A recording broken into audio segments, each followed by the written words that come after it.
Welcome back. Welcome. We didn't get very far. I am Dr. Ben. And I'm Snugsy. And we are here from Mancave to discuss Black Panther. Now listen, we're going to be giving our review of the film. We're going to be talking about the film. We're going to be spoiling the film. Absolutely, we are going to be spoiling the film. And listen, you know, the film's been out for... It's now out.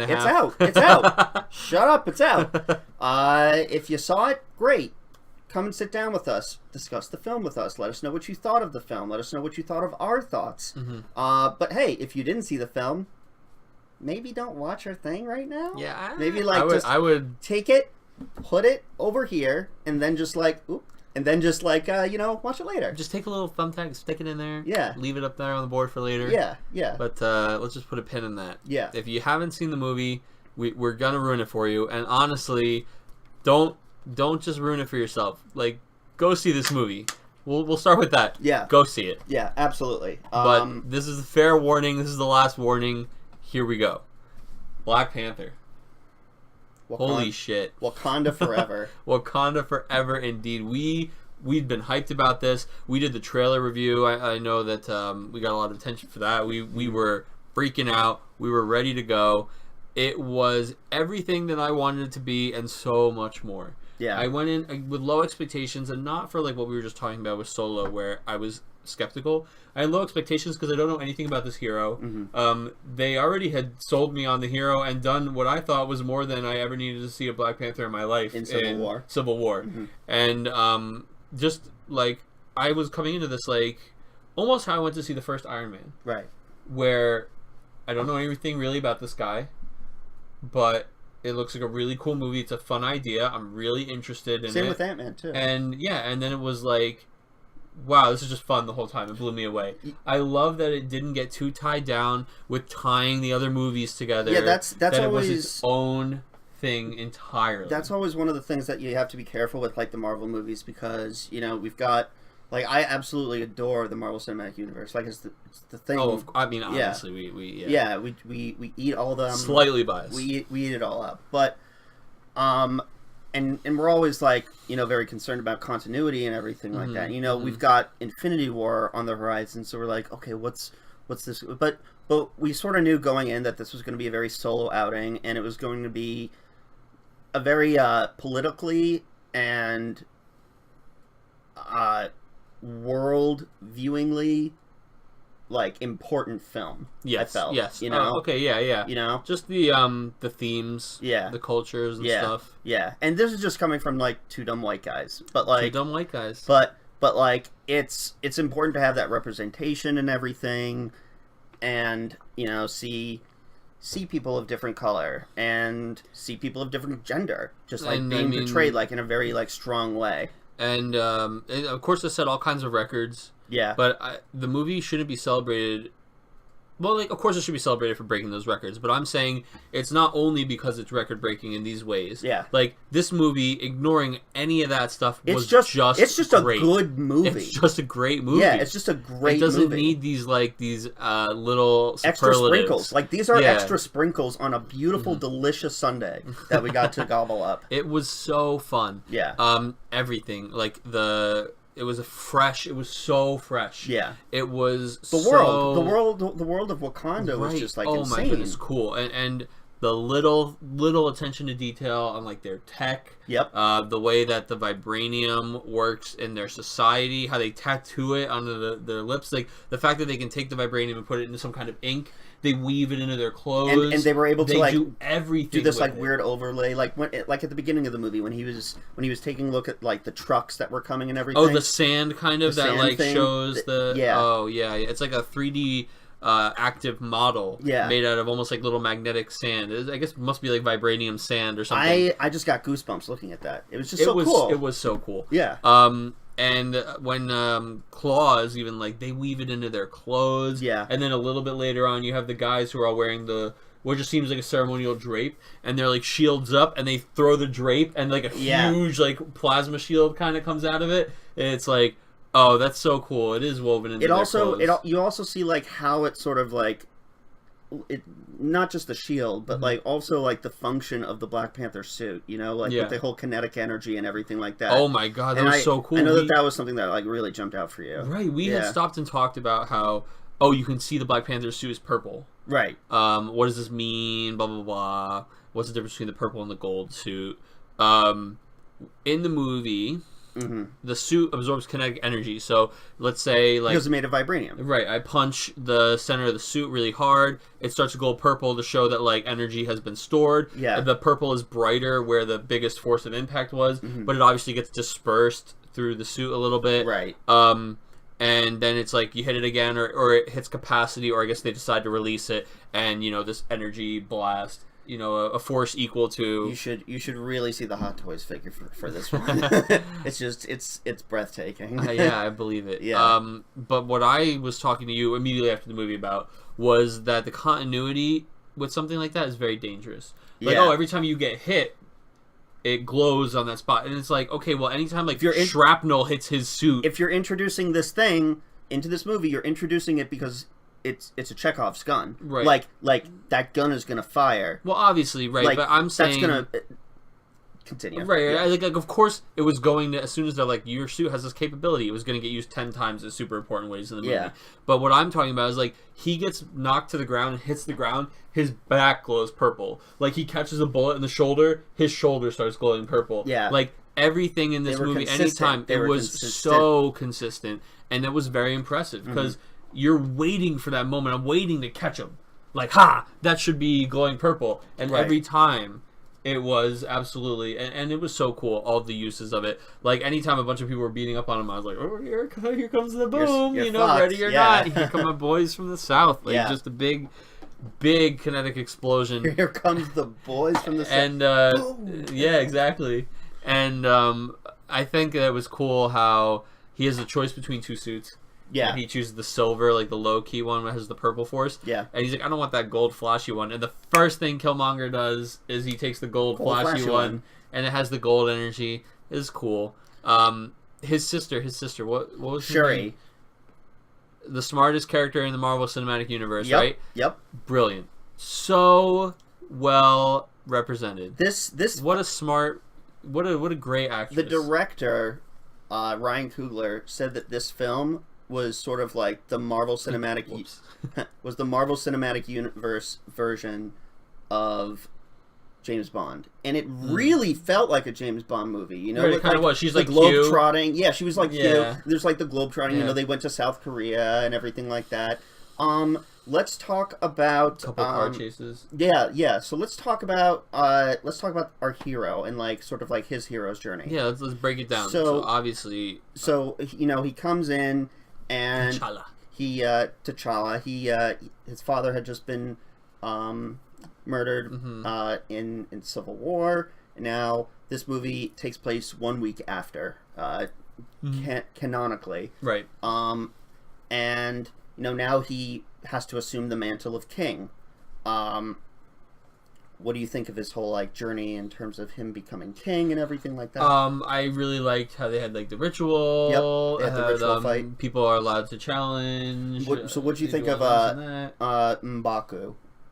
He was the guy he was the challenger. who challenged him. Yeah, his comic book name is Man-Ape. Okay. Which sort of fits with like right. Yeah. I really liked that in a scene where it seems like that guy would just let himself get killed or whatever, he actually taps out and he actually like comes around, and I keep wanting to say spoiler alert even though it's literally on the bottom of the screen. No, I know you're not used to it's this. like spoiler alert. So he comes it's okay. He comes back at the end of the movie. Be inconsiderate. Just be inconsiderate. Yeah. He comes out at the end of the movie to and he's help. an ally. He's an ally. We see him in trailer for Infinity War. Yes, he was in the trailer. We know that he's hanging around. And at the very end of the movie, you see that his tribe had not been in the fold with all the rest of the Wakandan tribes. Right. At the end of the movie, you see that he's standing in the royal chamber with everybody else. So it's like, okay, they're in the fold now. Yeah. Really cool. I really loved their city with the gorilla holding up the throne room. Yeah. That was really cool. I love that he has that classic, like, the gorilla god, like the deity style stick with, like, the round... And it was a nice... His locale was a nice, like, mirror image of what Wakanda was. Like, his felt a little bit more savagery, and also it was like in the snow and everything. It's like we have access to vibranium, but we're not built on the meteor. Right. We're a little like we know about the technological advancements. We've used them obviously to carve out these buildings and things like that. Yeah. Like, but at the same time, like you said, they're a little more tribal. They're almost a little more true to their original nature, so to speak. Yeah. But at the same, you can tell that they're no idiots. Yeah. They knew that there was a trial, combat happening. He knows to save T'Challa when he gets brought to him instead of do something stupid like kill him and try and be king. He respects the combat that they had. I love that that he comes and they come into aid and fight. And I just liked him as a character. He was cool. They made the right decisions with the writing for him. Right. Like we said, T'Challa. I have trouble pronouncing the name. T'Challa. It's just so hard with an apostrophe after the first letter. T'Challa. He really came into his own in this film. Yeah. Oh, absolutely. Yeah. He has the vision walk after he becomes king. Yeah. And he says to his dad, he's like, "I'm not ready." And then they're like, "You've been preparing to be king your whole life." He's like, "No, I'm not ready to lose you." Yeah. And it's not one of those things where he doesn't want to be king. He's emotionally not ready. That's the thing about this movie. This movie didn't, the action was absolutely great, but the emotional beats really hit home. I felt, He was like, "I'm not ready to be." For lack of a better term, he feels like he's alone in his duty. Yeah. And he does end up leaning on his sister and the leader, like the royal guard or whatever her name is and stuff. Okoye. And the mother. Yeah. But you could tell that when it comes to his duty, he feels isolated. Right. And he doesn't feel like he's ready for that aspect of it. Yeah. And he's torn between being, king, sitting on the throne and being the Black Panther in the field and everything like that. He thinks needs to be taken. And that's sort of like it. You sort of like almost sort of see this come to a head in the South Korea car battle. Like there's that whole car chase and everything like that, and then T'Challa, he takes off Ulysses, he takes off Claw's arm, the arm, and Okoye says, "The world is watching you right now." Like you see Black Panther, he wants Claw to pay for his for his crimes and everything like that, but everybody in South Korea, they all have their camera phones out and everything like that, and now they're filming this person that they shouldn't know exists. And so he's torn between those two, between acting as a king and acting as a warrior. So I think that they really showed that well. I agree, and you feel like he's not really ready to take it. And when it's so funny, I want to say it and when spoiler alert, Killmonger comes and takes. At least it proves I'm really good about not spoiling things for people. I will one day teach you how to be a bad boy. Well, when Killmonger beats him in combat, he almost beats him in combat, and he takes the king's ship, the throne. That's from right. him. He almost beats him. He doesn't technically end the trial by combat. Yeah. He throws him off. He doesn't yield. He doesn't die. But whatever. He becomes king for a bit, right? Yeah. And you're kind of almost agreeing with the points he's making, where he's like, "This is your king." Really? He's like, "This guy, he beats him up. He throws him over the edge." They've been doing a really good job with Marvel villains lately. He's like, "I did it. I did this trial. I'm king now. That's what it is. That's what it means." And he had conviction, if nothing else, and that's what T'Challa was missing. Yeah, he had conviction. He knew exactly what he wanted to do with the role. He was confident in his power and what it meant to be the king. Yeah, he had a plan, and he immediately took action executing that plan. T'Challa didn't want to be king, but he's the rightful king. Yes. Killmonger wanted to be king, but he was not the rightful king. Right, and I don't think T'Challa had an issue with the responsibility of it. Yeah. I just think he had a hard time. He was thrust into like you said, balancing. Yeah. He wanted that other life as well. Yeah. Killmonger was such a good villain. You know, I think Marvel's been doing because people have been saying like Circus was. Yeah, Marvel has historically had a villain problem. Yeah, I mean it's tough, right? You got to make this person. I have to hate them, but they have to be interesting, but not too interesting because I need to hate them. And you also have to focus majority of your time on the hero. You know, I think what they did with Andy Serkis, his character Claw, was he was just having fun. He was having a field day. He was having the time of his life. I feel like he was born for this role. He was really having fun. Yeah. And Claw, I hated to see him get killed. I did too. Hated to see him get killed. I know. Like that. I did too. In the comics, he's the Joker to Black Panther.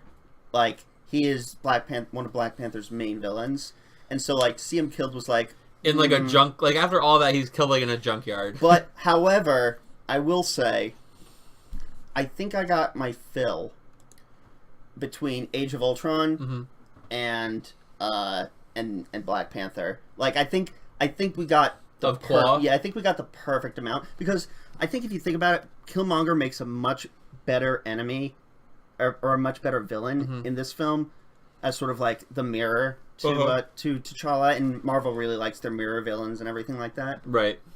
So, but yeah, no, I think Serkis was great. I think Killmonger was great.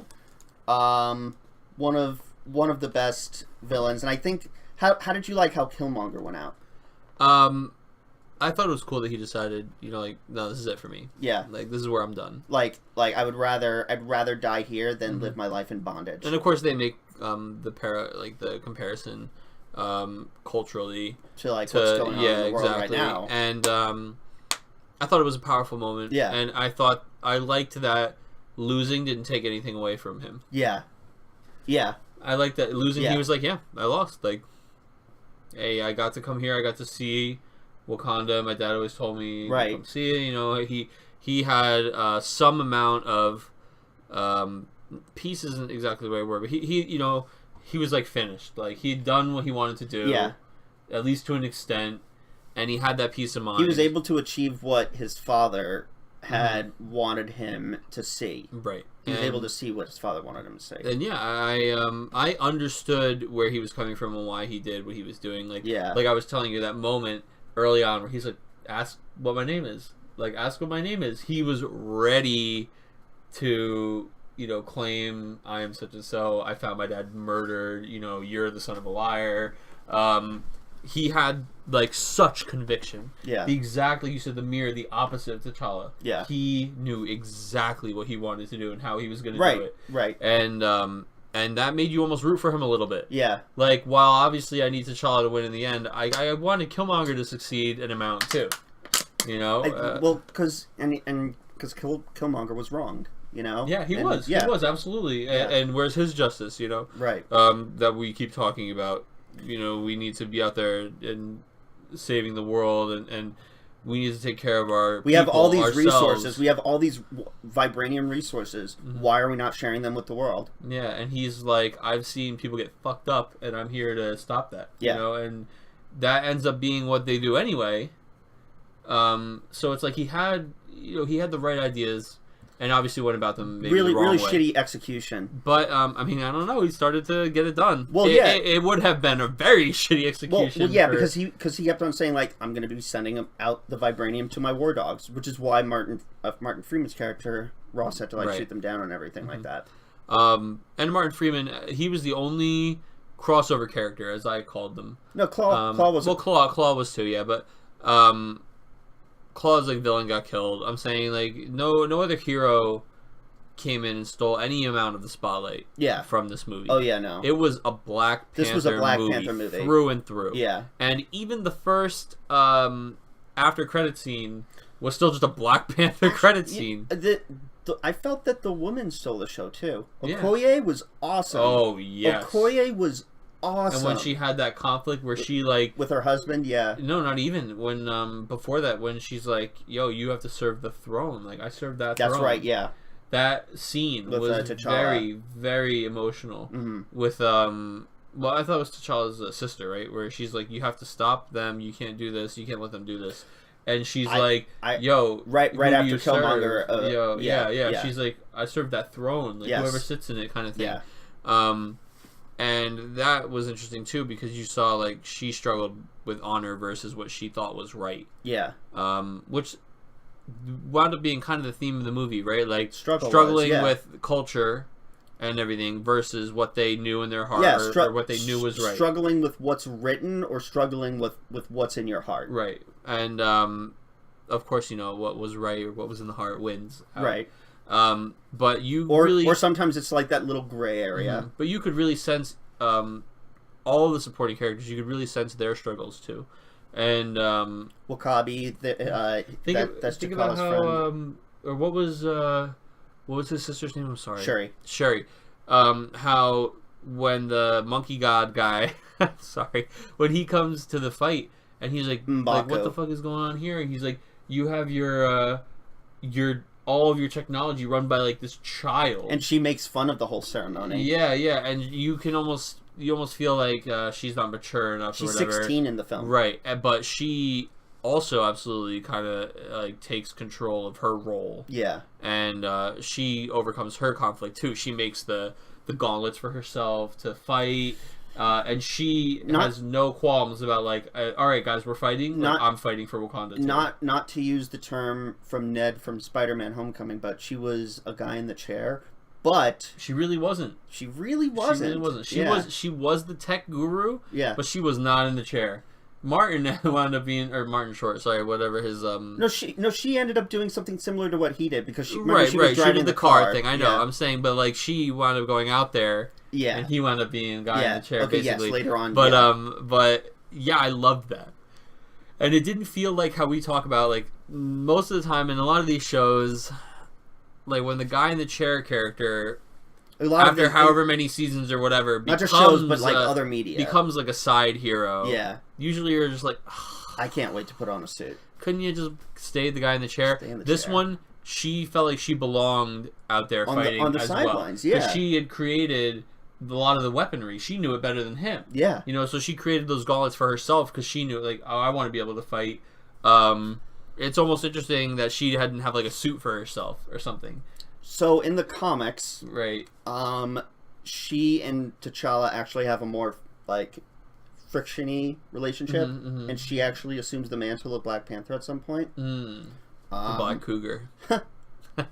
So. No. Stop. Abort. You're done. No more. But yeah, I mean, I thought that was all done really well. Yeah. I really loved every side character had a completely unique personality, their own struggles. Everyone had fleshed out very well. Very, very well. And a lot of those characters, I didn't know anything about any of those actors and actresses for the most part, the side characters. A lot of them blew me away. Yeah. I really hope we see more of them. I know that we saw at least Okoye in Infinity War. I really hope that his sister Shuri has a bit of a role. I'm sure that she does. Just because they will be in Wakanda also. Well, and just because in the post-credit scene. So which remember, we have the spoiler alert up, so we can talk about it. Right. So let's talk a little bit more about the world of Wakanda before. Yeah, let's talk about Wakanda and the technology. Okay. We'll get to MCU tie-ins in a bit. Yeah. So I hadn't seen any concept art. I hadn't seen anything going into this. Right. When they first went through the bubble, and he's like, "This never gets old." They flew out the trees, and then all of a sudden it became the city. I literally almost looked over at you and was just like this, like. And then realized I was probably the only person who I almost did that too. We almost had no shoulders to grab. That's great, dude. I literally almost went to look at you like, what? It was really cool. Yeah. The blend of like African culture and futuristic society. Like, what would a skyscraper look like if it was built by people who had started with this like other like hut style like buildings and technology, and you end up having these really like misshapen, almost like slapdash or haberdasher like buildings, except they were very technologically advanced, and like they were built exactly the way they wanted them to be built. They just had that style to them. They had like a mix of like a market, plus like technology with hypermagnetic rail trains, and like it was a really cool blend.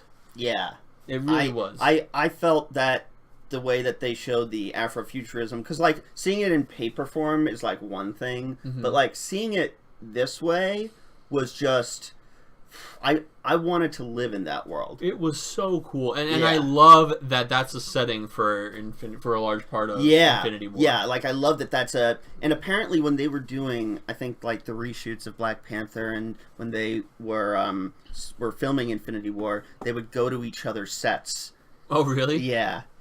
So I love that. That's great. So I think that that's great. I think that.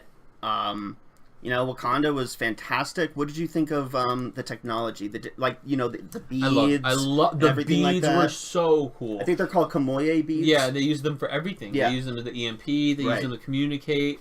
I loved use it for medicine. They put it in in Ross's back to stop the bullet wound. They healed his vertebrae, his spinal injury. Yep. I remember Dr. Ben over here. Literally, as soon as the spinal vertebrae, like the picture comes up and showing what's damaged, he's just like, oof. I literally hear him just go like, ugh. I'm sorry, guys. Like, well, that's a bad one to lose. My training has taught me that to just expel noise. Yeah, but the stuff like the remote control car and plane, so cool. Yeah, the train, the power dampeners. I'm like, power dampeners. Yeah, like it was definitely gonna immediately happen. I was like, yeah, that's how they're gonna stop the suits. The suit technology, the nanites, the whole and suit everything. It fits in the necklace. So cool. I wasn't sure what they were going to do with vibranium. I wasn't even sure exactly what vibranium could do. I'd seen it make a shield. Yeah, exactly.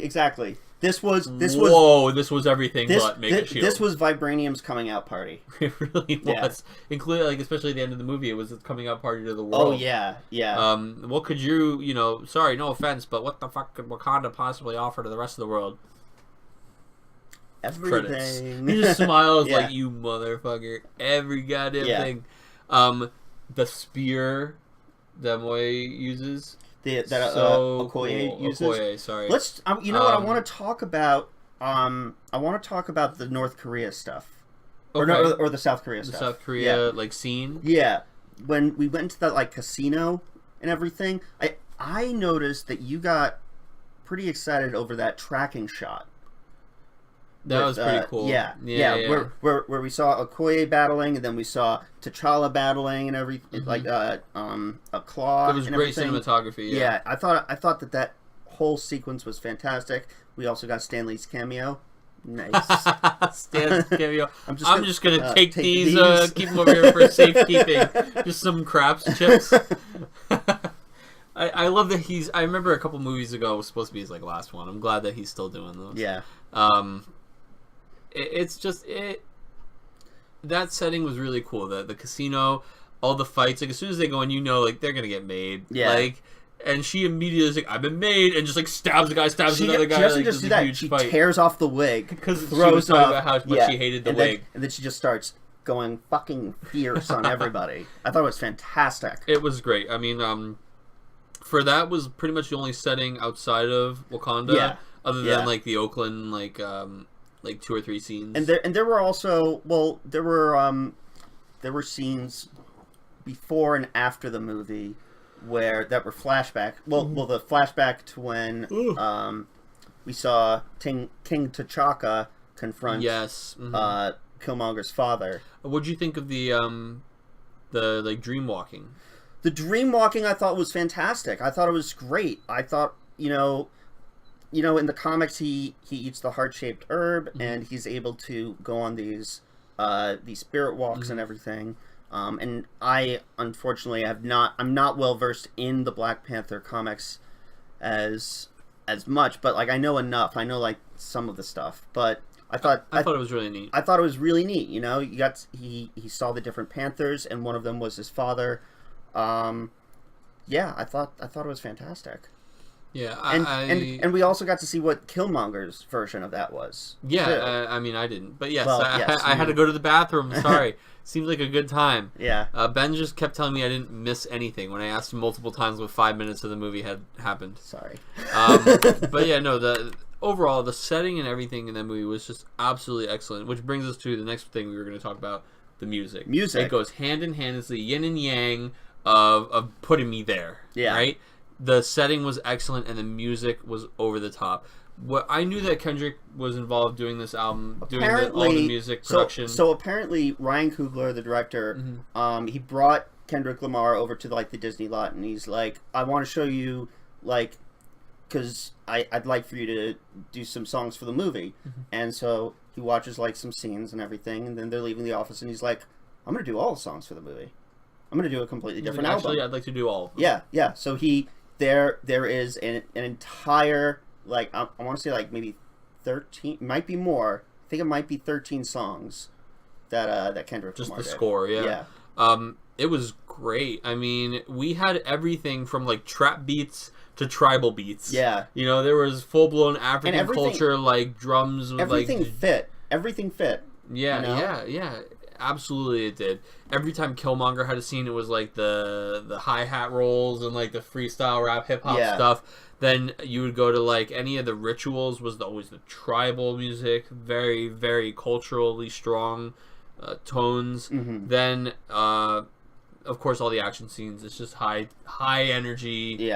Blend of the two. It was excellent. It's so interesting how something like Guardians of the Galaxy has all like music you already know, songs by artists, right, and that has its own kind of impact. And then you have something like this where almost everything's an original piece, and it had such a great impact. And I love that they don't lock themselves down. I like how each movie's its own thing. Like Guardians can have this very high, A-list paid for soundtrack. I should say that Kendrick Lamar did not compose the score. Right. He composed like.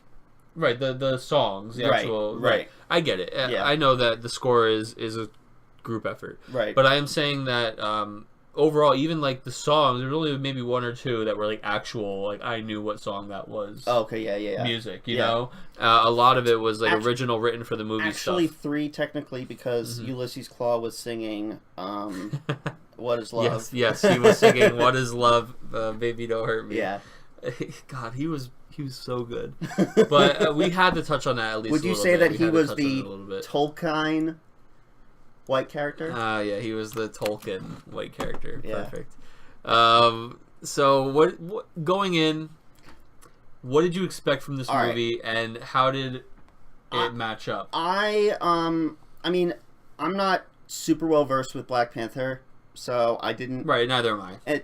And like I had the same, like I follow everything Marvel though. I follow everything that's for the Marvel Cinematic Universe. We watch all the shows, we watch all the movies, and I was like, another great Marvel film. Like, but to be honest, I was worried because I knew that this was coming out before Infinity War. So I got worried that, and I think actually in one of our other videos, I actually mentioned, like, I'm worried that this is going to get eclipsed by the hype for Infinity War. But no, there's no way. Yeah, no. This set a completely different bar. It's crazy, and the projected, we had been talking, and it was like 150, 160. We thought maybe. Yeah. And it's now 200 million and rising. It is something I think a lot of people didn't know what to expect, including myself. Yeah.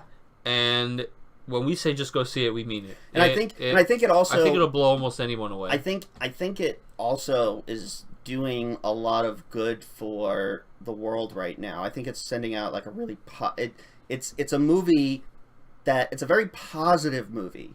Like, yeah, absolutely.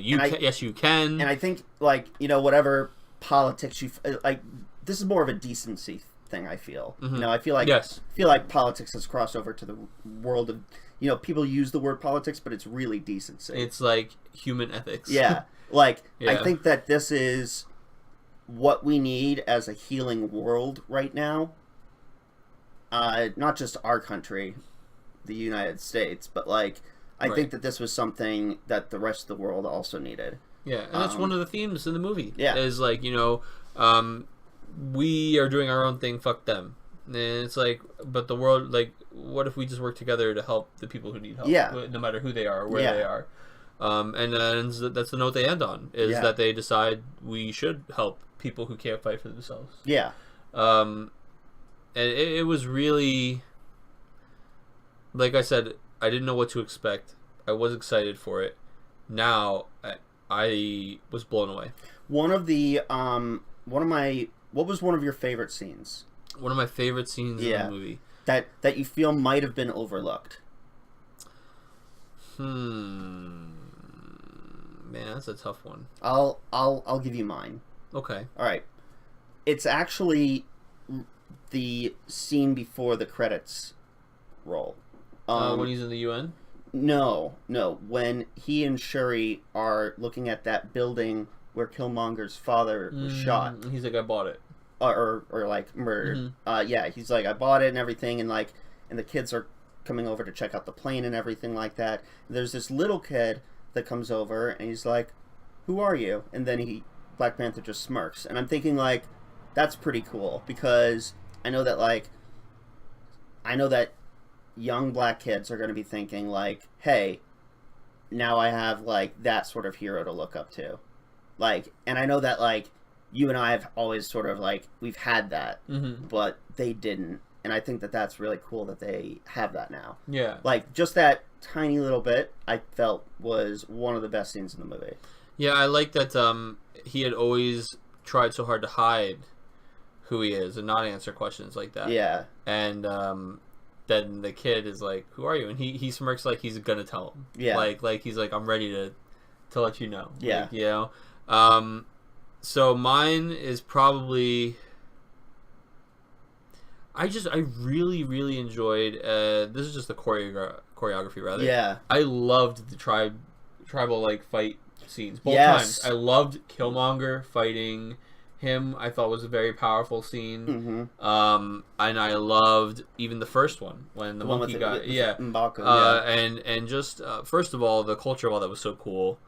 But just the fights and, like, the water, the different... and everything. Yeah, like... It was really, really neat, and I love the choreography of those fights. Yeah.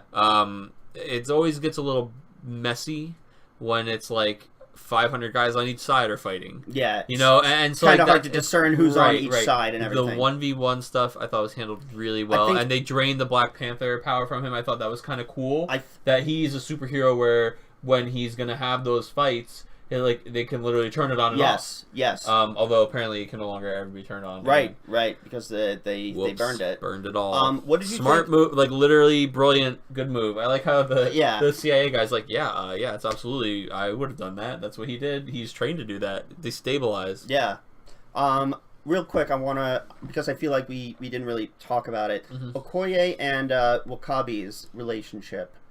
How he was struggling, do I fight for Killmonger or do I fight for T'Challa?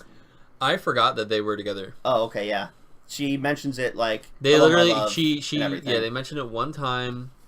Then I only remembered because you said something when she stepped in front of the rhino. Yeah. You were like, "Oh, you could sense someone sleeping on the couch."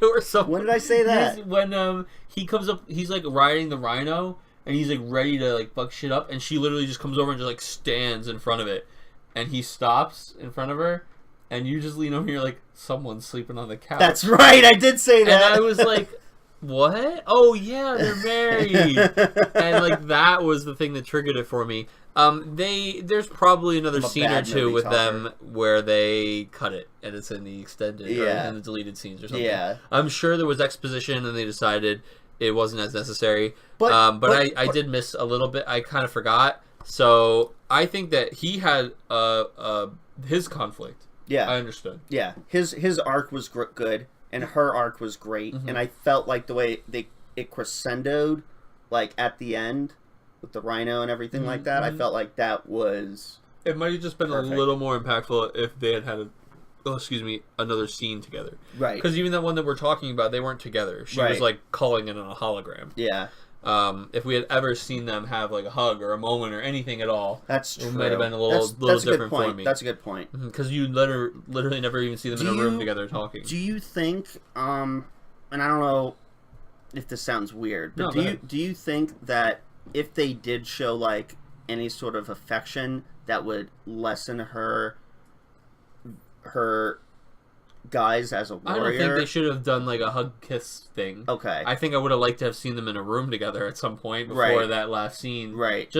There are ways she keeps calling him my love. Yes. Like there's that side of her. She's very open about the fact that they're in a relationship together, and he's a warrior too. There's a warrior relationship they could have. He comes back from a mission or she comes back from wherever she was and they see each other. He's happy to see her come back from South Korea or something. We just don't get anything like that. So just like the fact that they let me forget that they were even a thing weakened that cool moment later when he was faced with that conflict in the form of like, I had decided that I wanted to do this, but then my wife stepped in front of me. So now, since we're talking about certain weaknesses, what do you think are some of the other weaknesses of the film? Some other weaknesses of the film. What about CGI? I could almost use a little more Killmonger. Yeah, I think that his reign was short-lived. His rise to power was well-timed. His actually being in power, you were in the bathroom during a very important part. I was in the bathroom when he went had on the the vision. Yes. Yeah, but that part had nothing to do with him when you see the movie again, you'll see that that was very important. You said nothing multiple times. Nothing. No, I think that even whatever was in that part, we didn't see him ruling very well. No. Like, that's true. You didn't really get the feel of like oh my god, we're under his thumb. You had that like, oh no, things might be bad, and then they weren't that bad. We saw Ramonda the mom and Shuri and Nakia, the love interest, who we really didn't talk about. Because there's that's kind of a weak thing too. I think she's a fantastic actress. They were exes, so they didn't let them have a moment. But back to what I was saying, when they were like on their journey to find M'Baku and bring him the heart-shaped herb, while they were on that journey, that's when Killmonger was ruling. Right. So they really couldn't. No, they had cuts back and forth. They absolutely did. They could have. They absolutely did, because they showed a bunch of things that he was doing. But I would have liked to see him like select the necklace, and choose the suit. I'd like demand the suit from her. Right. I would have liked to see a little more terror, a little more fear, or when they're on the run to give that flower. Like I want to see him raid the workshop. Yeah, I would like to see him just go in there and be like, damn, and start arming himself with some stuff. I would have liked to see him like raid the workshop. Because he's like, we've got a bunch of weapons, and he's putting them on planes and sending them out. But like, which weapons? You see for a second, he's like, oh, this spear can kill a tank, and we've got thousands of them. Right. But like, they always talk about their weaponry, and he's even loading it up and sending it out, and we really only see like one type of the spear. Right. And when we see that Claw's got that fucking arm, we know they've got some more stuff going on. And I would have liked to just see him kind of like ransack or raid a little more. I think that. But like I said, it's probably. I'm sure there's more of that. Here's the cutting room floor. Well, here's the only reason why I can see them not doing that, because eventually, Shuri and what's his face, CIA guy. Ross. Yeah. Everett Ross. They needed to be in that room at the end, and everything needed to be in tip-top shape for them to function. Everything. Oh, sorry. I'm not saying that he like destroys the lab, but obviously he took stuff from it. Like obviously he armed himself. They had a weapons cache somewhere. Imagine like if there was a scene where he like opened a door and you just saw like a shitload of weapons and he had like a smile or something. Like I just wanted a little more exposition of like him, because I actually really loved that he got the chance to be king. Yeah, I love that too. I love that was good writing. It was terrifying. It was like, oh wait, hold on, he's not supposed to lose that fight, right? Kind of thing. So I almost would have liked a little more of it. But again, if I was to say what I wanted a little more of, there's a whole list of things, because I just want more of the whole movie. I want more of the whole movie. Right. So that's not fair, like to say. Obviously, they cut it down to something I think really worked, but it did. We did just bring up the other point. I did think that his love interest character, T'Challa's ex-girlfriend, was just kind of like a weak link character. Yeah. It would have been cooler if she had accomplished anything while she was fighting at the end. It felt like she was Okoye light. Yeah. Basically, like her sidekick. Yeah. Like Okoye is not a sidekick. Budget She has a sidekick. Budget Okoye. Yeah. And I'm like, and I'm not trying to throw shade at Lupita Nyong'o. She's a great actress. I mean, she has an Oscar on her mantle. But like, is that where she keeps it? That's where she keeps it.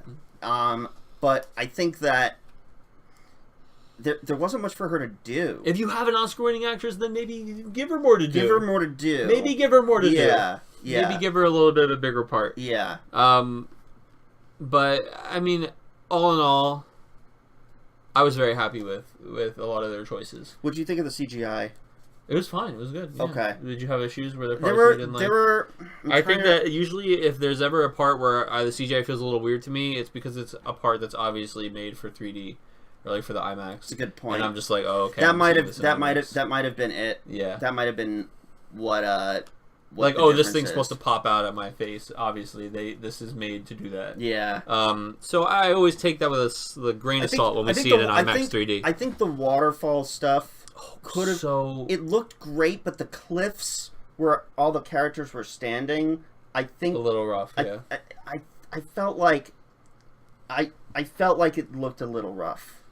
The spirit world walking. Like, obviously, it's 100% CGI. Yeah. But it felt very green screen. Yeah. But that's because we don't see him walking through anything. We don't really see him, like... We see a panther come out of the tree, and then other than that, they're just talking face to face. We don't really see much interaction with the environment. Moving through the grass or anything like that. It's just, I get it. It's hard. I get it. It costs money. It's hard to do. I get it. Yeah. But, so we'll wrap it up because we're a little over.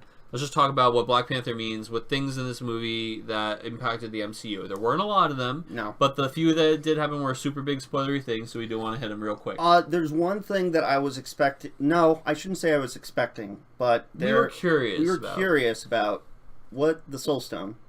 The Soul Gem for the Infinity. Is that what you were going to say? No, like I know that's something that we were going to talk about. That's what I was just alluding to. So I was trying to help you out. It's not in the movie. Right. It's not in Wakanda. Well, or at least we're not shown. At least we're not shown it's in Wakanda. But I'm starting to feel that it's not going to be an Infinity War either. Do you think that Thanos doesn't complete the glove? I know that he doesn't complete the glove because Josh Brolin kind of spoiled it in an interview. Thanks, Josh.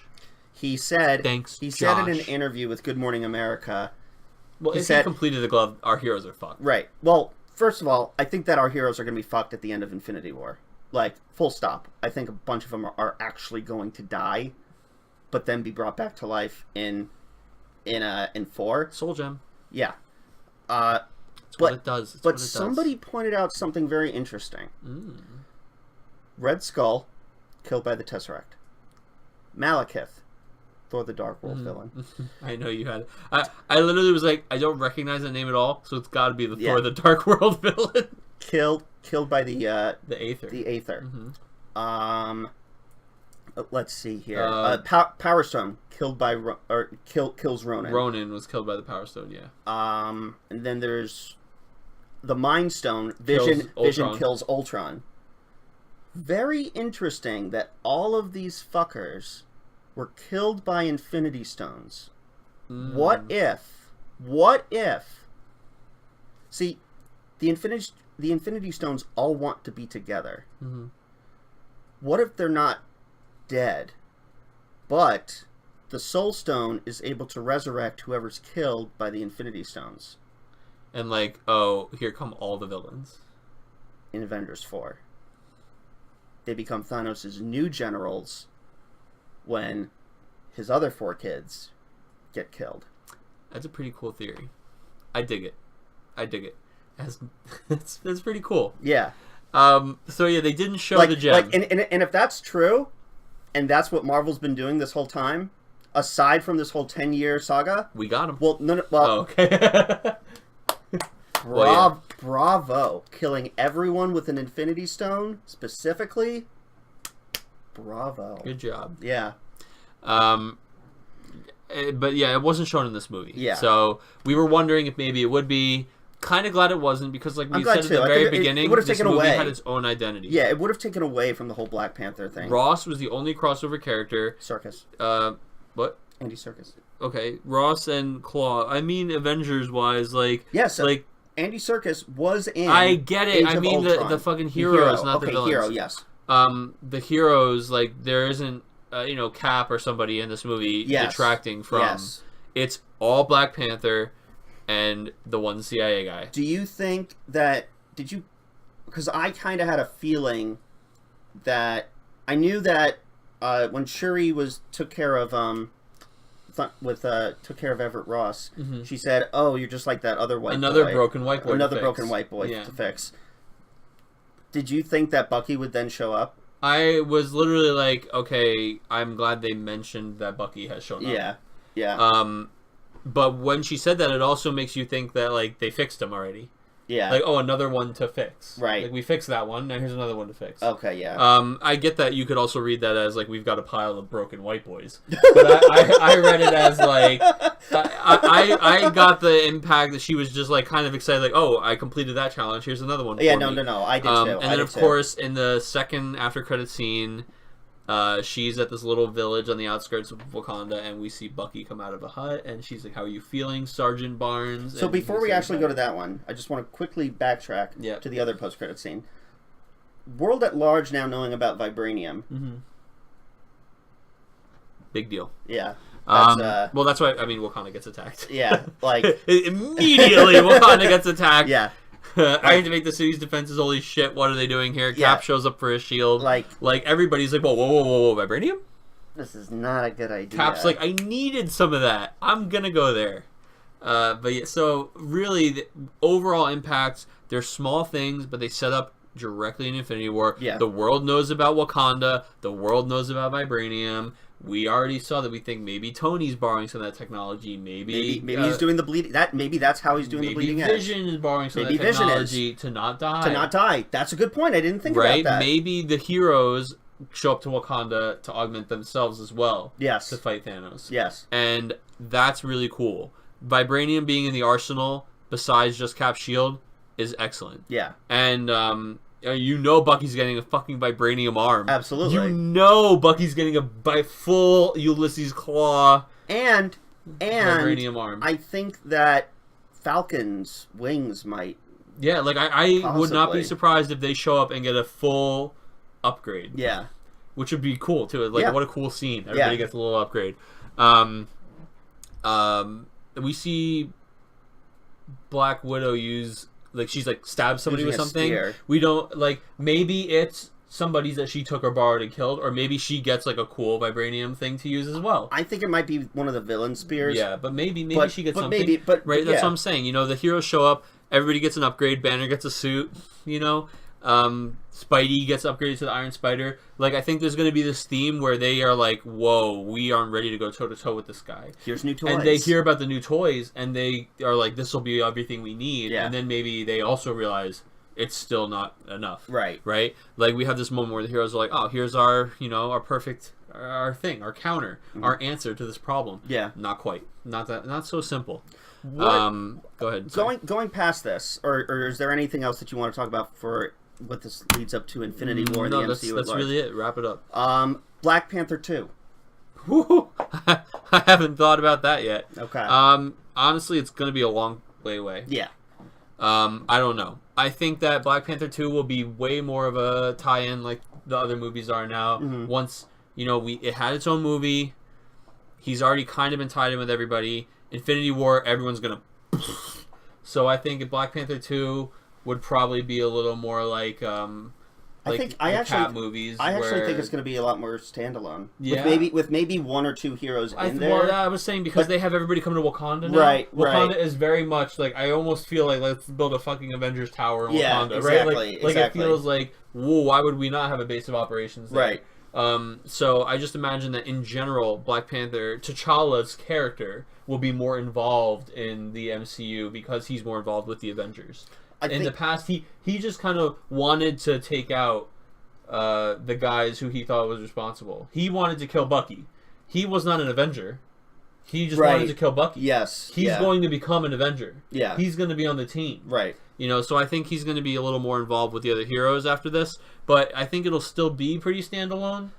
But it'll be a totally different context. I think we're going to see, you know, like how the ramifications of letting Wakanda open its borders. I agree. Well, because you think we ended Black Panther on such a high note, and we know Infinity War is gonna fucking take us all the way down. Yes. So I love that this ended with like a happy, we all did it, peaceful. We didn't have anything, literally nothing to worry about. Perfect. The movie ended, both after credit scenes, nothing to worry about. Yeah. The after credit scene for Thor Ragnarok, something to worry about. The after credit scene for Black Panther, everything's good, guys. Bucky's fine. We told the world we exist. Like, they ended it on a high note on purpose. Yeah. We're feel good right now. Yeah. We're going to go into Avengers, and they're going to rip our heart out. They're going to destroy us. And I love that they set it up to happen. Yeah, it's really cool. So all in all, so what would you rate? What would you rate? Black Panther's fucking 10 out of 10, man. 10 out of 10. Black Panther. Wow.